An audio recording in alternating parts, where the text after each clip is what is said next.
Here they come! Low Armistead looked up, torn away from the side of a dying comrade who was whispering a final farewell, a wish to be buried alongside his wife in Stanton. He could see nothing for a moment. His eyes stung, watered, and with a blood-soaked hand he tried to wipe them clear. Yes, my God, he could see them. A solid blue-black wall emerging out of the smoke.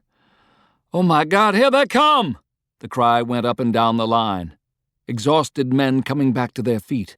With a final burst of draining energy, men struggled to ram another charge down fouled barrels. Where a thick, solid double line had stood 2.5 hours ago, now there was little more than a skirmish line.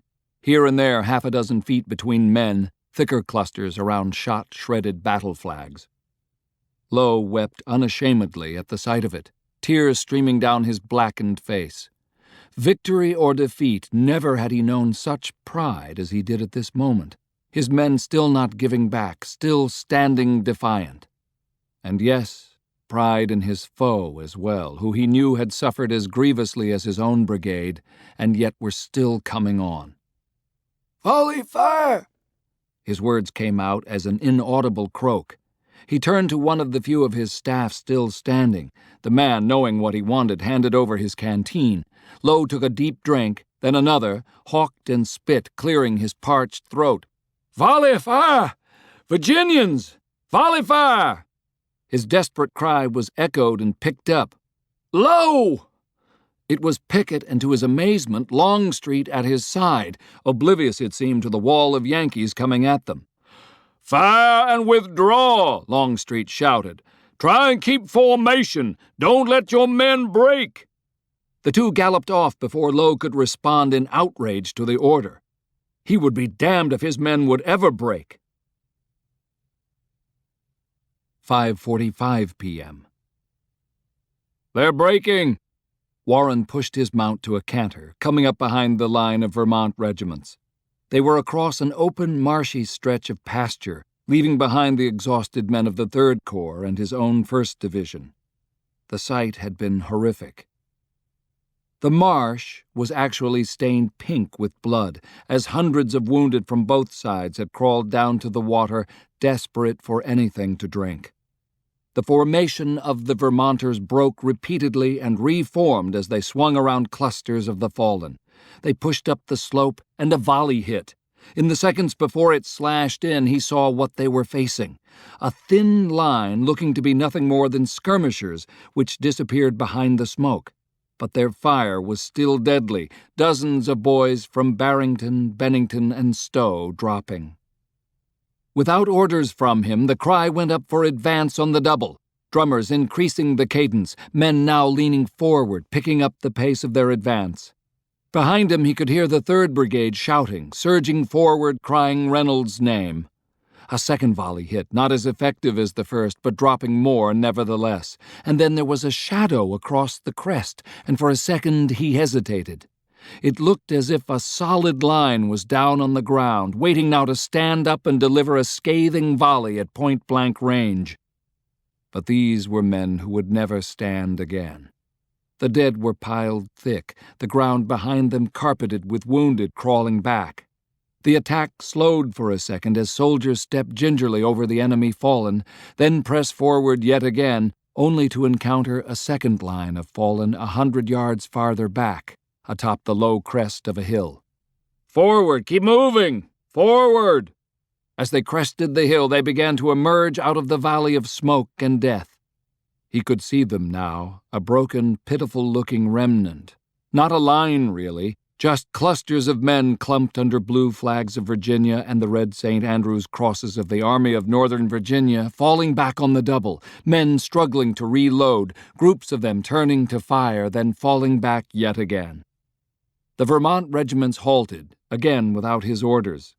He would have just pushed, but the men were too exercised now that their foe was finally in sight. "Take aim!" 1,000 muskets were leveled. "Fire!" The volley swept the front. In the split second before smoke obscured everything, he saw rebels dropping by the dozens. "Reload!" Ramrods were drawn, charges pushed home in gun barrels that were still clean, the metallic rattle of ramrods in barrels echoing along the line. Hold, boys, now hold! Rifles came up, were shouldered. Charge, bayonets! With a wild shout, 1,000 rifles were brought down from shoulder arms, poised now level at the waist, bayonet points gleaming in the late afternoon sun. On the double, quick! Charge! A wild, hysterical shout rose up. The line surged forward, men screaming incoherently, the lust of battle upon them, the lust of revenge, of pent-up rage, of all that they had suffered and endured. A chance to restore the honor of the Army of the Potomac was here at last. 6:05 p.m. "Form here!" Longstreet roared. "God damn it, get into line here!" General Robertson, leading Hood's old division, saluted and galloped off along the edge of the woodlot. A battery of guns, Rowan's, North Carolina, were already into the woods, barrels of their pieces projecting out over the low split-rail fence, infantry swarming in to either side of the guns. Behind him he could hear hundreds of men running through the woods, pouring off the main road coming up from Baltimore, shaking out from column to line, the men panting with exhaustion, officers shouting for men to load, to get ready, to keep inside the woods. Already the first of Pickett's division were coming in, staggering out of the cornfield to their front, their passage marked by the swaying of the head-high corn. Raising his field glasses, he could see to the far side of the cornfield a quarter-mile away, where the relentless advance of the Army of the Potomac was pushing forward, driving the stragglers of Pickett before them. Robertson's division was filing into position. Behind them, a mile away, Hood's entire corps was advancing and deploying out as well. It was possible, just possible, that after more than 40 miles of marching, with thousands, perhaps 10,000 or more stragglers dropping out on the road, the rumors sweeping back of defeat, even these hardened men might break and run. On such things, on such moments, battles often turned. He rode along the edge of the woods, eyes blazing, watching intently as division broke into brigades, brigades into regiments, regiments into companies, falling in along the fence at the edge of the woods, men hunkering down, loading, sliding rifles over the top of fence rails, staring blindly now into a cornfield where the enemy would not be visible until he was only 30 feet away. Robertson's division waited for the impact of the charge. 6:10 p.m. "Hold 'em back!" Warren shouted. The Vermonters were already into the cornfield. The men were panting from the heat, the pursuit of the last mile that had carried them across pastures, fields of winter wheat, corn, orchards, and farm lanes. They had swept up hundreds of prisoners, all Confederate resistance collapsing. But in the cornfield ahead there was something that was triggering in him a sense of foreboding. "Hold back!" His cry went unanswered. The charge plunged into the cornfield, trampling the crop under as it advanced. He caught a glimpse of Sickles coming up, Army Commander banner held high, staff trailing behind him. Warren raced back. Sickles was exulting, swept up in the moment of glory, of victory. "Call it off!" Warren cried. Sickles slowed, looked at him. "For God's sakes, we've driven them. It's enough for now." "I know. God damn them, we're driving them. Your boys are magnificent!" Sickles cried. "No, sir, halt now!" Sickles looked at him, incredulous. Warren gasped. "We don't know what's waiting ahead. Stop this charge!" Sickles, eyes blazing, said nothing, and then rode past following the charge. Warren, knowing not where to go at this moment, falling in behind him. 6:15 p.m. "Hold your fire, boys, hold it!" Longstreet rode back along the line concealed in the woods. Hundreds of Pickett's men were still passing through. He caught a glimpse of Pickett, face ashen, riding past, then Low Armistead, limping, helped along by a huge enlisted man who pushed him up over the fence, the two collapsing on the other side. "Steady!" From the slight rise within the woods he could see them coming. A relentless wall, corn being knocked down by their advance, bayonet points sticking up, flags rising above the corn. To his left, a volley erupted where one of Robertson's brigades on the far side of the woods was engaging. In the woods, all was strangely quiet for a moment. Officers hissing commands, a gunner screwing up the rear screw of a field piece, dropping the muzzle lower, loaders already standing ready with double canister alongside the muzzles of the guns, a few officers looking north, a man up in a tree shouting that the Yankees were only 50 yards off, then jumping down. Rifles were leveled over the fence, hammers back, here and there a man firing. Foul oaths shouted at the nervous to hold fire, hold fire, hold fire. Blue legs appeared in the cornfield, bayonets above the corn, a last few stragglers running, heaving themselves over the fence, some still in the corn seeing what was directly ahead, knowing they would not reach safety in time, flinging themselves to the ground. The surging wall of blue appeared, shouldering the corn aside, shouts echoing, huzzas, officers waving swords, someone on horseback shouting. "Fire!" He did not give the order. He did not need to. Regimental commanders did it on their own, judging the moment. In those last few seconds, the advancing Yankees, so exuberant, had slowed, seeing something, seeing the fence, the dark forms hunkered behind it, the muzzles of Napoleons and 10-pounders, rifles poised as if each was aimed straight at them. There was a moment, a second or two, of shouted and confused orders to halt, to take aim, to charge, to keep moving. "Fire!" The volley burst from the woodline, 1,000 or more rifles at point-blank range, bursts of double canister from 6 guns. 500 or more dropped. It was impossible to miss, so dense was the Union line. The frightful canister, nearly 1,000 iron balls tore into the corn, shredding stalks high into the air in the split second it took from when the burst of canister left the barrel and traversed the 20 to 30 yards into the advancing line, mowing the corn down as if someone had worked with maniacal speed to cut every stalk off inches above the ground. A groan cut through the cacophony of noise, the screams of hundreds of men wounded, men who would die in a few seconds as hearts beat out a last pulse. Shattered rifles, body parts, blood literally rose into the air and tumbled back in a blizzard of destruction. "Reload!" The rebel infantry stood up, ramrods already drawn and stuck into the ground, cartridges laid out along fence rails. Gunners leapt to their pieces, swabbing out bores, then ramming in yet another charge of double canister. The men of Vermont, staggered by the blow, could barely respond. Here and there a desperate few leveled their rifles. Men who but seconds before were pursuing a defeated foe now were out in the open being slaughtered. But some would still die game, would fire back. "Take aim!" Again the mechanical-like motion. 1,000 rifles raised, then lowered, the men behind them now standing. "Fire!" Another volley swept into the cornfield. Hundreds more fell, and seconds later a second blast of canister tore in from the battery, some of the rounds crashing into the reserve brigade, struggling to get forward over their own dead and wounded Vermont neighbors.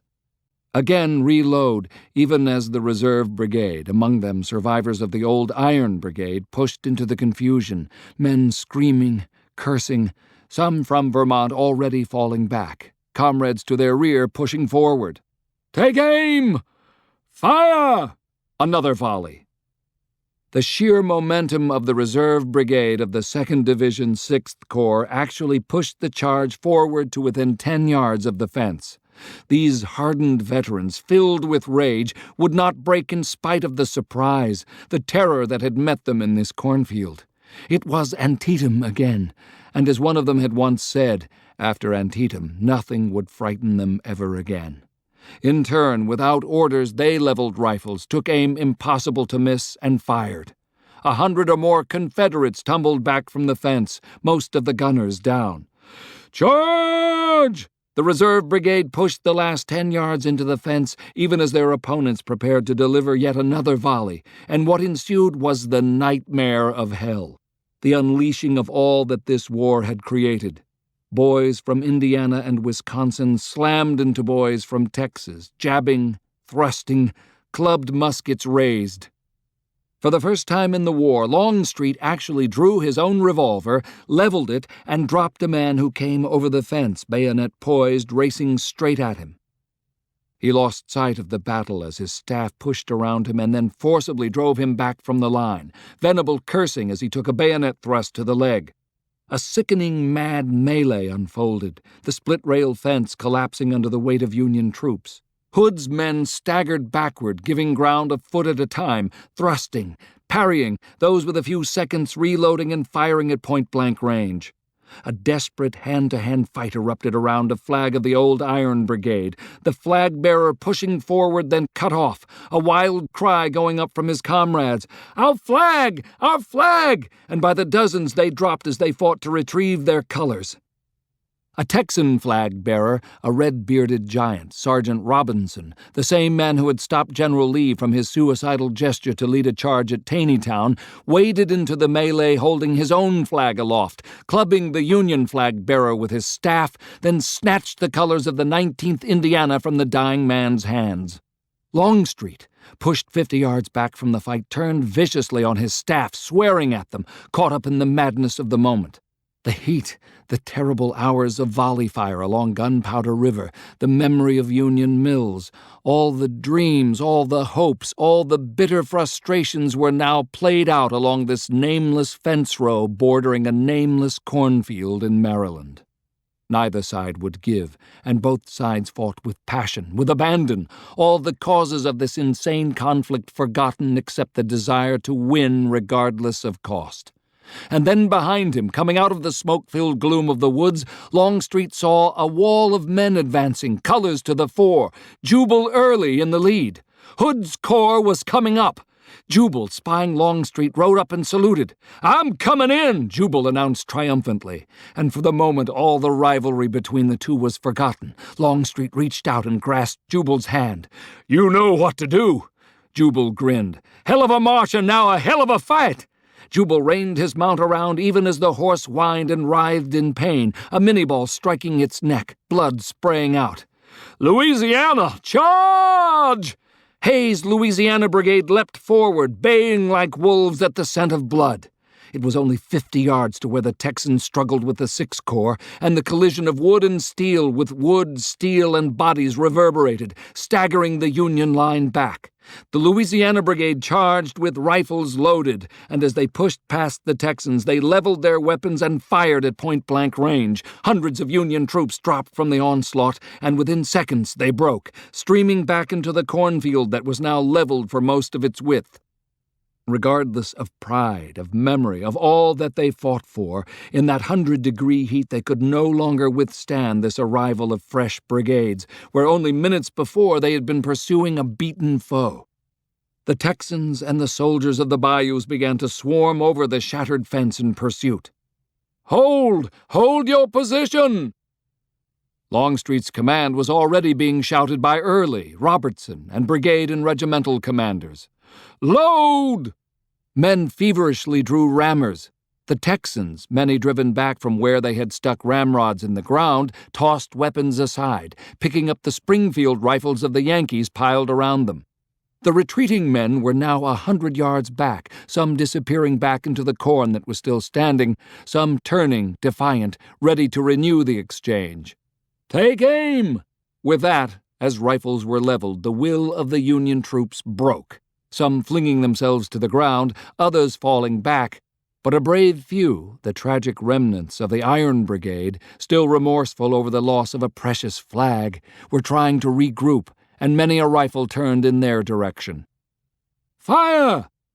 The volley cut across the field, cornstalks going down, men going down, and what was left of the elan of that confident Union charge broke as the survivors fell back into the corn and disappeared.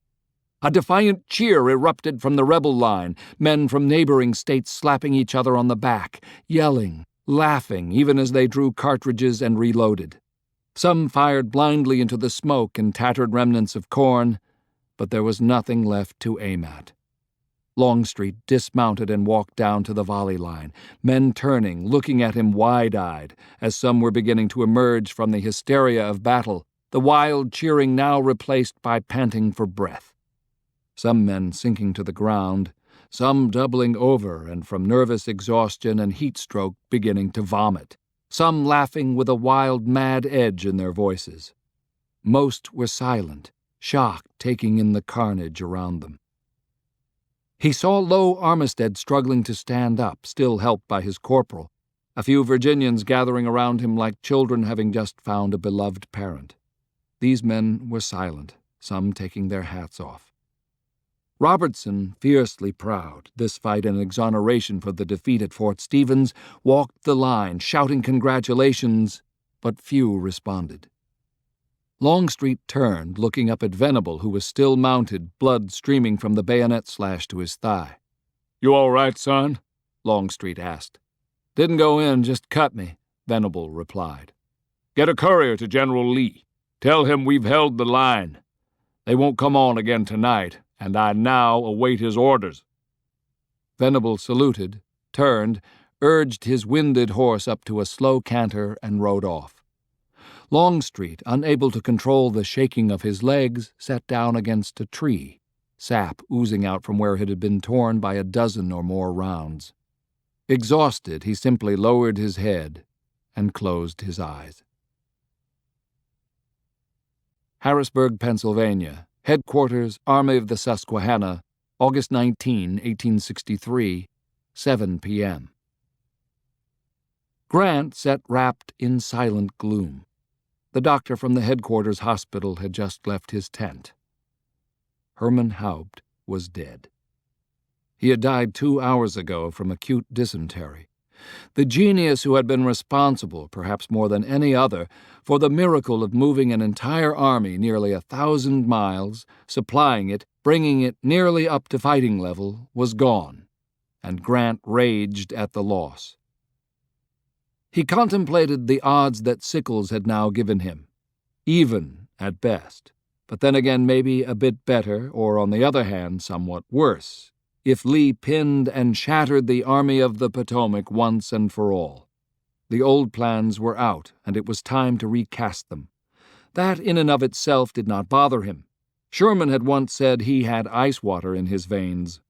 Now was the time to prove it. Reaching over to his desk, he pulled out a sheet of paper, drew a pencil from his breast pocket, and began to draft his orders to the Army. Headquarters, Army of Northern Virginia, August 19, 1863, 10 p.m. It had been a long day. General Lee looked up at Venable and nodded wearily. "Was it really that bad?" Lee asked. "Sir, it's hard to say, but I saw what was left of Pickett. The division most likely took 50% casualties, maybe more. I can't speak for McLaws, but I know Robertson was hit hard as well. But we stopped them cold." Lee wearily shook his head. Pickett had been ordered to delay, to draw back slowly, not get into a head-on confrontation with an entire corps, 2 corps, actually, from the sound of Venable's report. Every man lost was one less man available for the real fight, the confrontation with Grant that Lee knew would come next. So far, it had more or less gone according to plan. Sickles was in the field on his own, the garrison in Washington still immobilized, Grant still in Harrisburg. No news from Wade Hampton, but that was to be expected. In another day or two, he would most likely cross the river with details regarding the dispositions of the enemy forces. He had to defeat Sickles in detail, not just another defeat and retreat, but to take him out of battle forever.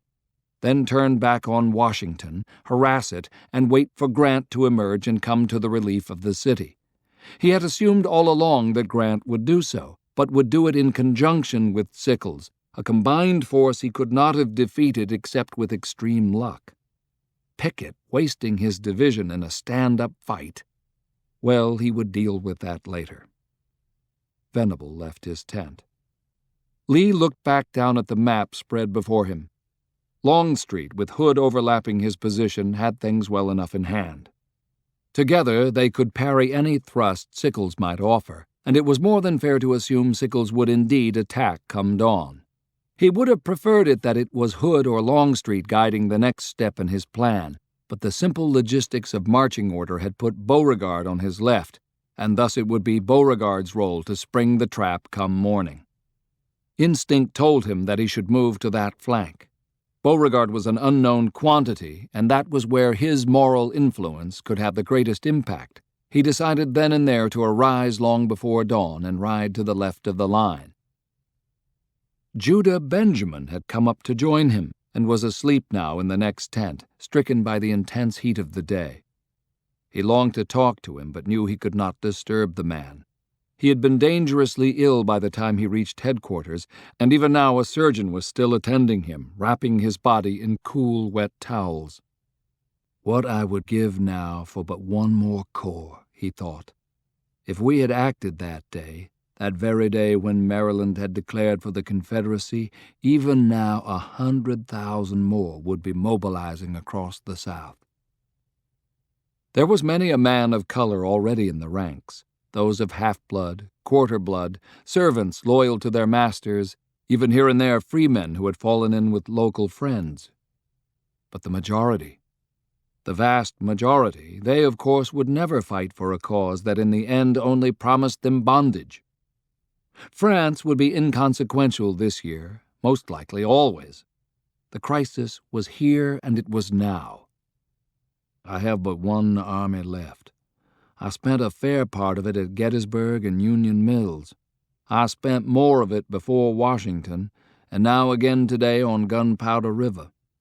I can spend no more and yet still hope to win. But one corps more, and how different it might all be. A decision that, if given the chance, I myself would proclaim and adhere to. We are saddled by this madness of slavery, this abomination that sets men against men, though of a different color, nevertheless still created by the Creator. Too many thoughts were beginning to flood in, diverting him from the moment, the task ahead in the next day, the next week. Headquarters, Army of Northern Virginia, August 20, 1863, 4 a.m. There had been precious little sleep, and with the announcement that Pete Longstreet had arrived, Walter had come in as ordered, bearing a cup of coffee, and gently shaken him awake. As Lee stood and stretched, he wiped his brow. The night was sultry, hot, promising another day of killing heat. He pitied his men having to fight in this. Walter handed him the tin cup, and he gratefully took it, gingerly holding the handle, blowing on the rim, inhaling the rich fragrance. He caught a glimpse of Longstreet standing outside and motioned for him to come in. Longstreet looked haggard, eyes dark, blood staining his uniform. Venable had told him about their nearly getting overrun by the charge, of Longstreet in the middle of it, pistol drawn, dropping a Yankee at nearly point-blank range. He was carrying a cup of coffee as well, and Lee motioned for him to sit down on one of the folding camp chairs. General Longstreet a favor this day, Lee said. Anything, sir. Stay back from the fighting. Longstreet lowered his head. It caught me by surprise as well, sir, that charge, the way they came in. I didn't expect it. Even if they didn't charge, you were within easy range of musket fire. I cannot bear to lose you, sir. You have become my right arm. He chose that phrase deliberately, and Longstreet looked up at him startled, features suddenly going red. Thank you, sir. I will, of course, follow your orders. Very good, General. Now tell me what has transpired. He briefly reviewed the previous day's action, Lee shaking his head as Longstreet described the breaking of Pickett's division and the relentless Yankee charge that followed. I thought all division commanders were clearly aware that we cannot afford the loss of a single man in such an action. Why did General Pickett press the attack so? Why did he not fall back as we discussed in our last staff meeting prior to the return march on Washington? Sir, you know George. His enthusiasm for a fight was up. He thought he saw a chance to drive the Yankees. An entire corps or more? I know. I should have come up earlier to supervise him, but the long march... Frankly, sir, I'll confess I was on the point of collapse myself from the heat. Don't blame yourself. That is why we are supposed to have division commanders, men who can think independently when required, but also men who can balance that independence with an understanding of the broader scope of the plan. I am gravely disappointed in General Pickett for throwing such a fine division into a frontal battle when he should have given ground back slowly, leading Sickles into our main advance. There is one positive side to this, Longstreet interjected. Pickett savaged their Third Corps. We took some prisoners when they finally fell back, and word is that their 1st Division is now a hollow wreck. Lee nodded in agreement. Everything is set? Yes, sir. We will engage just after dawn, then retreat as you planned. Lee smiled, blowing again on the rim of his cup. Yes, Longstreet was right. It was a chess match, and Sickles would move aggressively forward, especially if he thought he saw the Queen moving off the field. His passions would be up after yesterday's losses and the momentary glimpse of what he thought was victory. Lee understood that feeling. It had almost seized him as well more than once. Fine then, General. It's after 4 in the morning. Daylight will be upon us soon. God watch over you. I'm going to join Beauregard on the left, and I will see you at sundown when we close on Sickles's army. 2 miles south of Gunpowder River, Maryland, August 20, 1863, 6:15 a.m. Dan Sickles reined in atop a low rise where a knot of officers were gathered. He recognized Birney, dismounted, a field telescope resting across the saddle of his mount. Sickles rode up to join him. "Damn strange," Birney announced, pointing south. Sickles came up to Birney's side, and his corps commander offered the telescope. "Look down that road about 3 or 4 miles, I'd judge." Sickles took the long tube, balanced it on the saddle, adjusted the focus slightly. Yes, it was a column of troops some wagons mingled in, and they were heading south, away from the fight. He handed the telescope back to Birney. "There's no fight in them this morning. We push and they give. I know we have Hood's old division to our front, some contact with Early and McLaws to our right, but nothing else. It's damn curious." "Anything from the cavalry?" Sickles shook his head. Any other reports? 2 prisoners state the whole thing is a ruse, that all of Lee's army is out there. One of them says he's a deserter from a supply train, and Hood is just waiting for us to close. Any civilians? Very few. Most lit out when the fighting started. Sickles grunted, saying nothing, pacing back and forth for a moment, digesting the information. He had expected by now that they would have been into a full-scale, head-on fight, a toe-to-toe brawl where the Army of the Potomac would prove its mettle and drive the rebels from the field. Now this. Was it a trap, or was he retreating? Could he have broken Lee's will to offensive action yesterday? If so, what a fitting testament to his boys of the 3rd, a laurel to a crown they so richly deserved. But what now? A small voice of caution whispered to hold up here, let Stoneman probe forward, let his men rest through what would be a day of frightful heat, then push on in the evening. But if he did that, Lee would withdraw into the fortifications of Baltimore. And there was the other factor. He looked over his shoulder. Eli Parker was still trailing along behind his staff. There was no way he could order the man off the field. He was, after all, an official representative of the field commander. If I stopped now, that man would again press me to retire as ordered, and it would be all but impossible to deny that order and keep my command.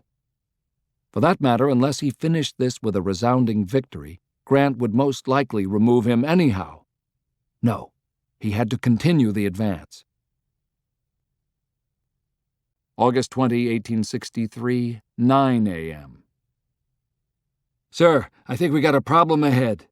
Sickles looked over at the courier riding in, a cavalryman, John Buford's old division. "What is it?" "Sir, we're moving ahead of the 2nd Division of the 3rd Corps, and we've seen a hell of a lot of guns." "What kind of guns?" "Artillery, sir, rows of them, maybe 20 or more batteries. One of the boys climbed a church steeple to get a look around, and he's seen them down in the next valley. I was ordered to come back here and find you." "Are they moving?" "No, sir, that's just it. Their gunners are standing ready." "I'm coming." The column was stalled as he rode past. He caught sight of a regimental commander. "Why are you stopped?" Sickles shouted. "Sir, we just got word from the skirmish line up front that there's trouble ahead." "What, damn it? Artillery!" "Then go forward and take it!" Sickles shouted. He pushed ahead of the column. Looking to his left and right, he saw where the entire division was stalled, formation ragged, some still in battle line, some in column by company front, flags hanging limp in the still, humid air. Ahead, he could see a heavy skirmish line atop a low crest, each man several feet apart from comrade to left or right, some standing, others crouching. He rode up to them, men looking back as they heard his approach. "Keep this line moving, goddammit! We are going to Baltimore by tonight! Keep it moving!" August 20, 1863, 9:10 a.m. "They've slowed, sir." Porter Alexander, at General Longstreet's side, pointed to the low crest 600 yards away. A Yankee skirmish line was atop the crest, having appeared only minutes ago, and the sight that greeted them had undoubtedly caused their coming to a halt. 26 batteries, 135 guns, nearly all of them pieces captured at Union Mills, were deployed across a front of more than half a mile. Most of the gunners were new to their tasks, men pressed into the artillery from infantry service, each crew having but one or two veterans to try and train and direct the new hands. But the men were eager, like boys with a new toy. Their morale was good, many proclaiming that if they had known how soft life was in the artillery, they would have joined years ago. Then again, none of them had yet to endure a close-in fight, known the terror of mechanically loading while infantry took aim from 50 yards away, or the horror of what happened when a 12-pound solid shot took the wheel off a gun, flying splinters tearing the crew apart. Longstreet was silent, watching the opposite crest. If the skirmishers were this close, it was evident that the advancing army was not far behind. Even now they would most likely be pushing around the flanks of this position. The feigned retreat was almost over. "Now, Porter, give it to 'em now! Remember, this is a signal as well!" Porter grinned and stood up in his stirrups, clenched fist held heavenward.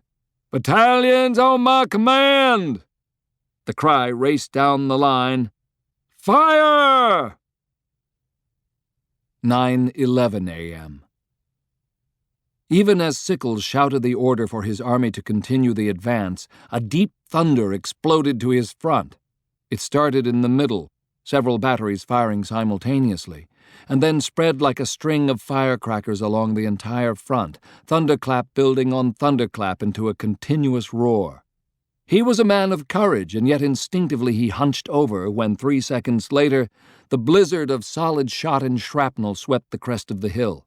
Shells detonated. Solid shot skipped and screamed. Skirmishers fell flat on their faces, hugging the ground. Branches were torn from apple trees, whirling into the air. What is this? He wondered. How? Yet the sight before him, though cloaked with heavy smoke, was clear enough. The bulk of Lee's artillery was deployed here in the center between the two main roads they were using for their retreat. Was he turning to fight? The division came up, columns shaking back out into battle lines, men hunching low as they reached the crest and then hesitated, not sure what to do next. His own artillery was coming up, but already he could see they would be outnumbered. It would take time to bring them forward, organize them on the reverse slope, push them all up at once. Could he take this directly? He calculated the odds. He would never be so foolish as to send men into a frontal assault against guns. Birney was by his side, wide-eyed. The faster of the gunners had reloaded, and he noted that it had taken them time, a minute or more. These were not well-practiced men. "Birney, take your men forward," Sickles shouted. "But for God's sakes, don't get into canister range. Stop before then. Get your men firing and sweep those bastards. If Lee wants to give us back our guns, by God, we'll take 'em." The battle line swept forward into the valley. 9:15 a.m. "Up, men, up!" Beauregard shouted, saber drawn, riding across the front of the columns resting under the shade of the trees.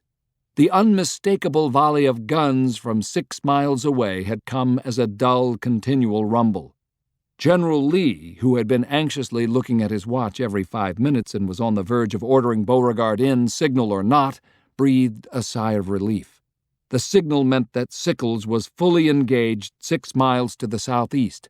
Beauregard was now to slice directly east, rolling up the valley of the Gunpowder River.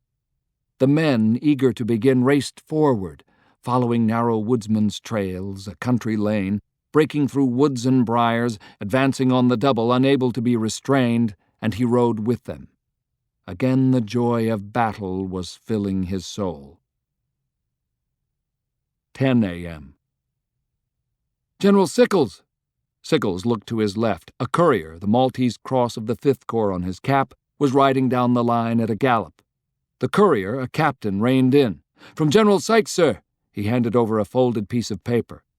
"To the General Commanding, 9:25 a.m., August 20. Sir, I've observed a large formation of rebel infantry upon my right, coming out of the woods to my west 2 miles away. They are formed for battle and advancing on the double towards my rear. Sir, I must stop my advance and turn to face them. I recommend that you come yourself to observe. Flags indicate they are South Carolina, perhaps of Beauregard's corps. Please come at once. Signed, Sykes, 5th Corps." Sickles crumpled the paper in his hand. God damn! Was he being flanked? He looked forward, still no sign of their infantry. Was this the bait of a trap? So many guns that he would of course stop, engage, try to flank, commit his reserves. And now another whole corps appears on his flank and rear? He felt a shiver of fear. My God, am I being flanked?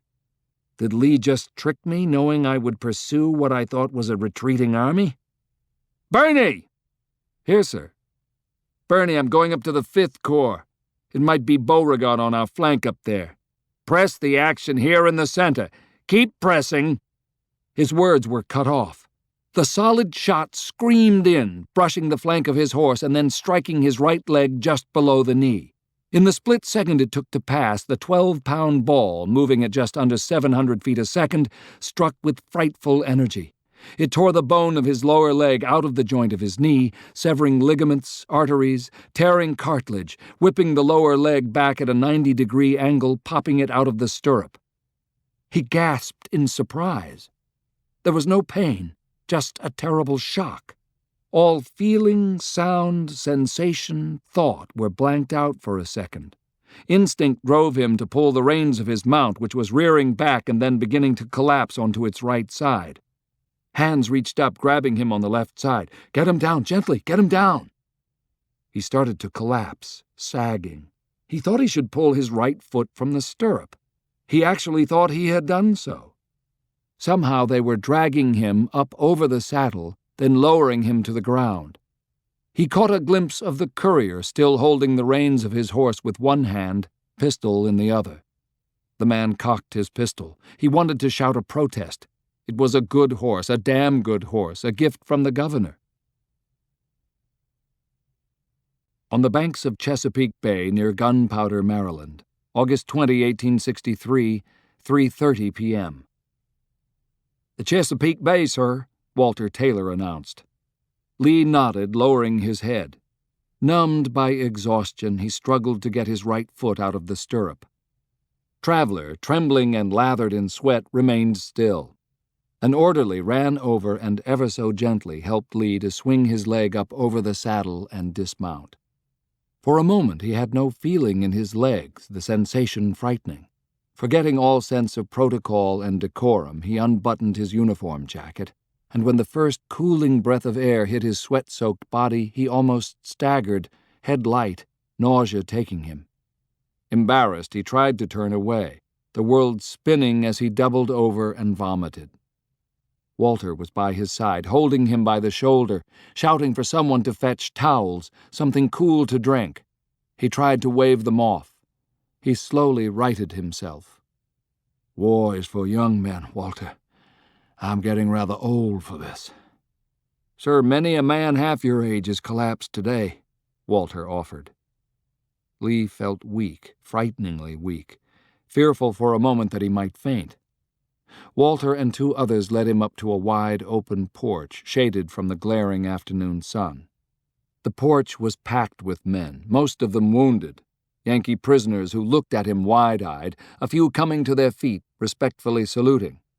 He was ashamed that they should see him thus, but his body no longer cared about propriety. He lowered his head again, filled with remorse, exhaustion, even a sense of loathing for all he had seen this day of yet another victory. He finally raised his head and looked down toward the Chesapeake. Thousands of Yankee soldiers were swarming down into the bay, the docks at a small port filled with them. Along the low heights, scattered commands were coming up from his own army. He had lost sight of Beauregard long ago, within the first 10 minutes after the attack had swept into the flank of their 5th Corps, but he knew that the man had proven himself today, driving with relentless passion, as if eager to assure beyond all doubt his ability to lead even when General Lee commanded the field. An hour after they had struck the flank, the entire Union formation began to give way and then just collapsed. The shock of the surprise blow had been part of it. He knew that the weather had played to him as well. The heat was killing. Chances were that when the tally was finally done, maybe 1 out of 5 of the dead would be found with no mark upon them. But in that moment, when some believed victory was near and others faced defeat, exhaustion created by the heat would drive those filling with despair over the edge. The 5th had broken, but their disengagement had been masterful, their General Sykes yet again guiding his men out of the trap, pushing relentlessly back northward, back toward the shelter of Perryville and the gunboats on the Susquehanna.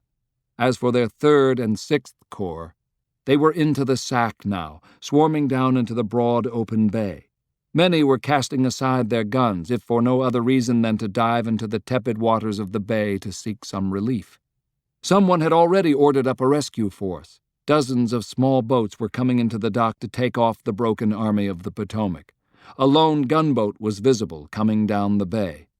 He sat back in the chair, saying nothing, watching the spectacle as his men, all formation gone, pushed down toward the water.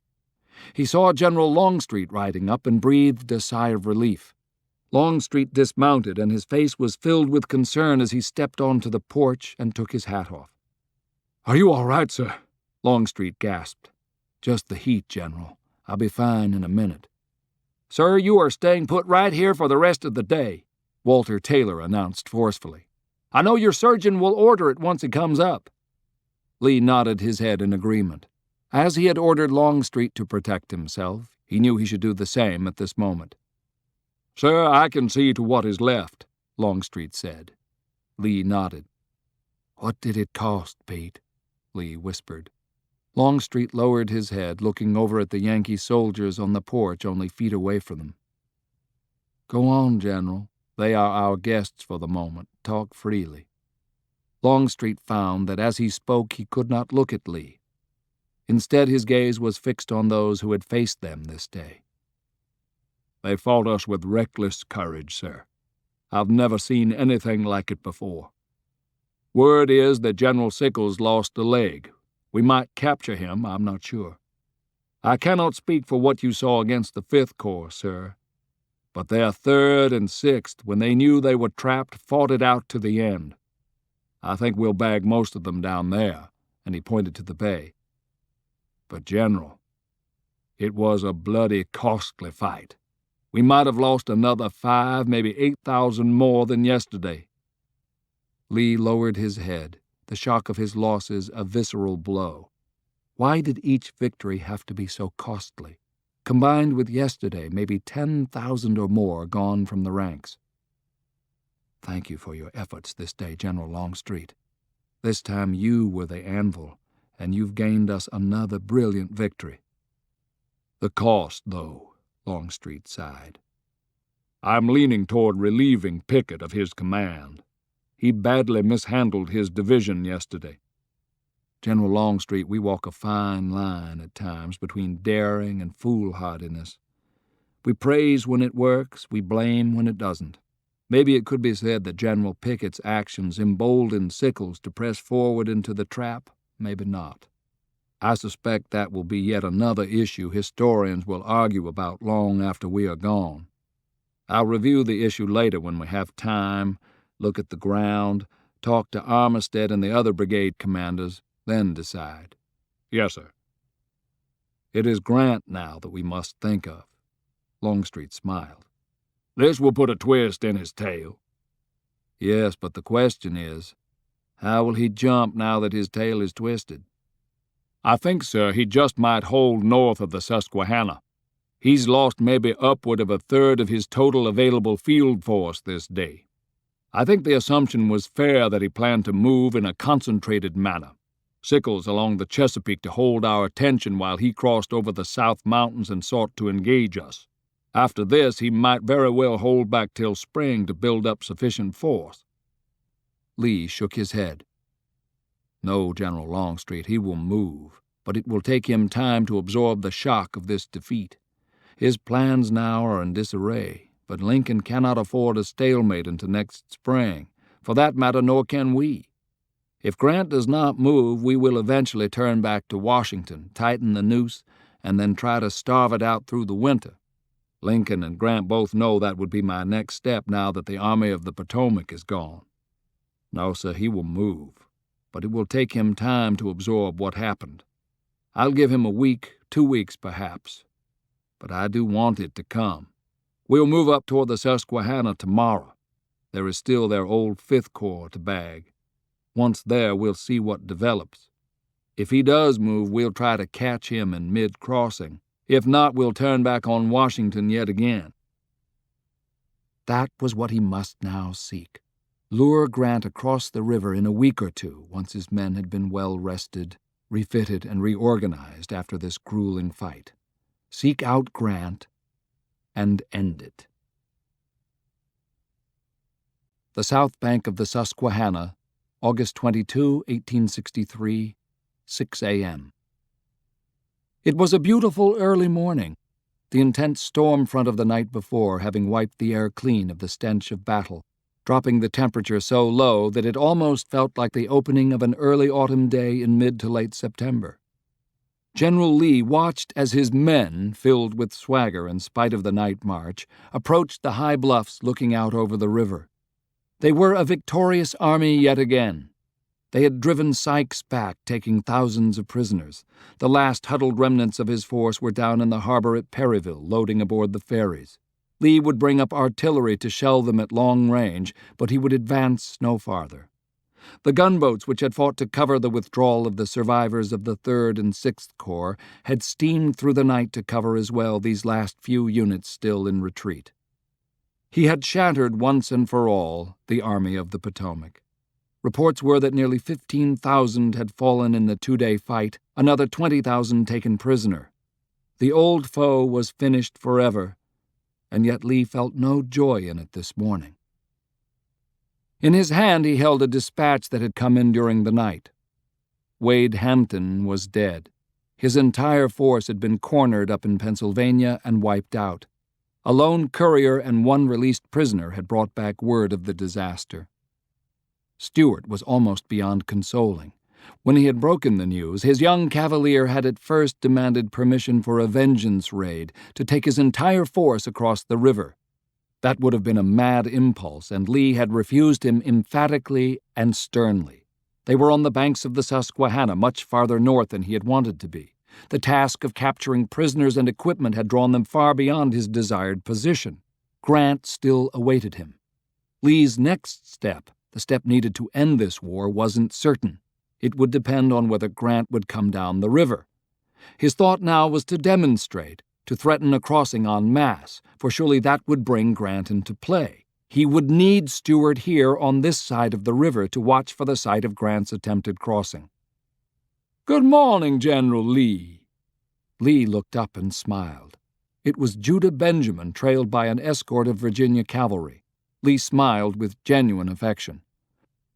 Judah came up by his side and looked out over the river to the swarming river traffic taking off the last of the 5th Corps. "Too bad you couldn't have pinned them down there," he said.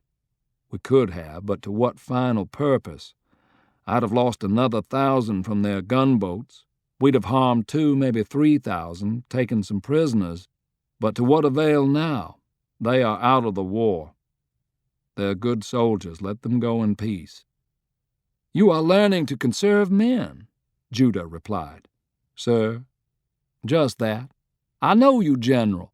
A year ago you would have ordered a charge down into that valley, not let one of them escape. We are running out of men, and you know it." Lee did not reply. "Imagine what 100,000 more men would do for our cause now. Imagine if the moral paradox was lifted. Sir, at this moment I would be very confident that we would win." Lee did not reply. "The President said no, and we must obey." "I know, damn it," Judah said. "I know, and though you've given us another victory, I wonder if it shall prove to be enough." Lee turned and gazed at him. "It has to be enough," he said sharply. "My men have suffered too much for this. It has to end. It has to be enough." It was Judah now who could not reply. "General Lee?" It was Walter Taylor coming up behind them. Lee turned, smiling. But Walter's face was drawn, features tight. "What is it, Walter?" "Sir, this message just came in. I felt I should give it to you personally." "I don't have my glasses with me, Walter. Just tell me what it is." Walter looked over at Judah and nodded. "A report came into our headquarters a half-hour ago, sir, from scouts reporting by telegraph out of Carlisle." Lee felt his heart constrict. "Go on." "Last night General Grant put a pontoon bridge across the Susquehanna River at Harrisburg. Even now his army is crossing." "Which direction?"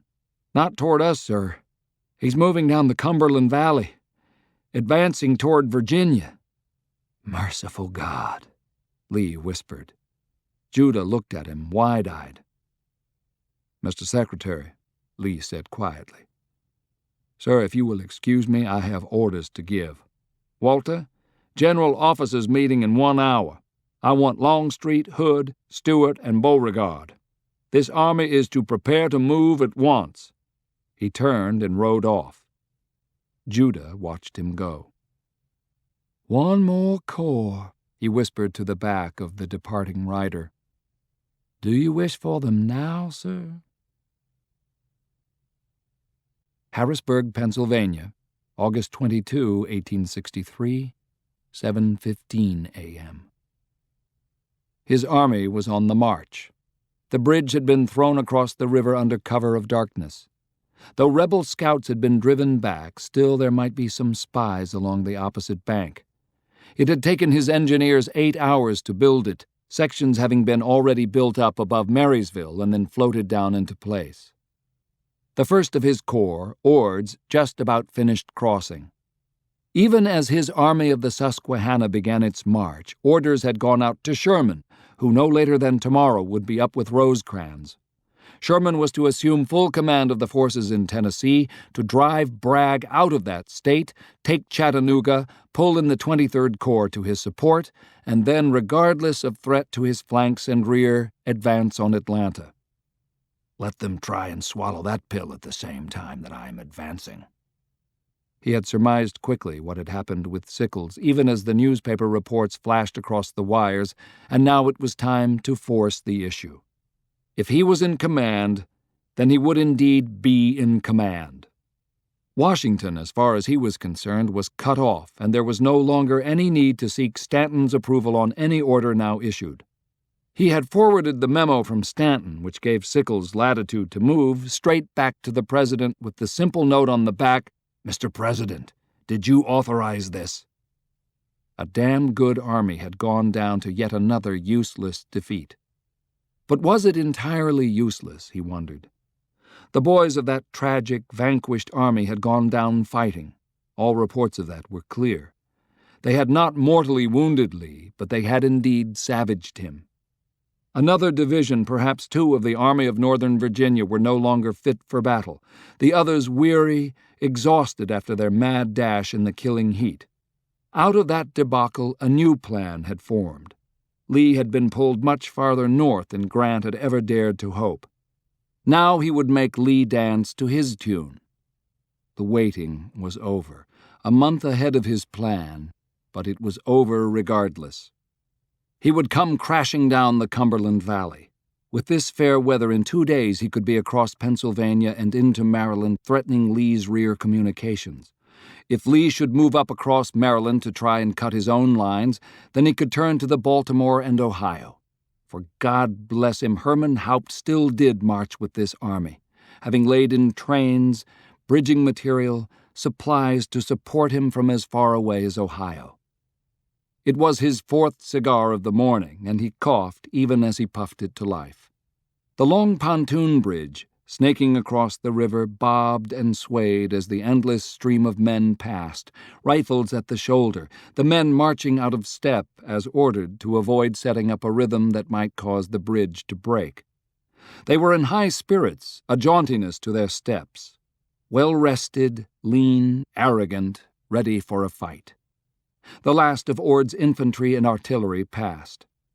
Supply wagons loaded onto trains would snake north up above Marysville, then come south, advancing as far as the track would allow, then unloading, keeping the bridge open for his faster-moving infantry.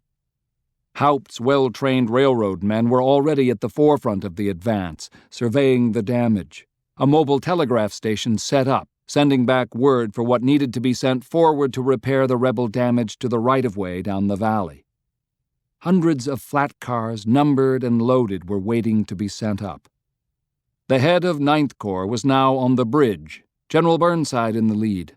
A tall man, strange, high-crown hat, mutton-chop whiskers freshly brushed, a grin on his face as he rode past Grant, saluting. "Good day for a little march, isn't it?" Burnside cried, and Grant nodded, saying nothing. Behind him came the new 3rd Division of the 9th, the men eager, moving briskly, all of their regimental banners at the fore, brand-new flags denoting the regiments of the United States Colored Troops. Though they were new soldiers, he could sense their passion, for if any men in this army now had a reason to fight, it had to be them. They were coming on with a will. They already had been warned of the custom of this army to not cheer the general, but still their enthusiasm could not be contained, and in silent salute they took off their hats and held them high as they passed, row upon row, filling the bridge and the road clear back into Harrisburg. Grant, unmoving astride his horse, cigar clenched firmly, took off his hat and returned the salutes. The army of the Susquehanna was on the march. It was his army, and it would march, he realized, until either he was dead, along with all those passing before him, or the final victory was won. We hope you have enjoyed Grant Comes East, an Audio Renaissance audiobook from Thomas Dunn Books. This program was produced by Laura Wilson and directed by Karen D. Mattia. Text copyright 2004 by Newt Gingrich and William R. Forstchen. Production copyright 2004 by Audio Renaissance, a division of Holtzbrink Publishers, LLC. All rights reserved.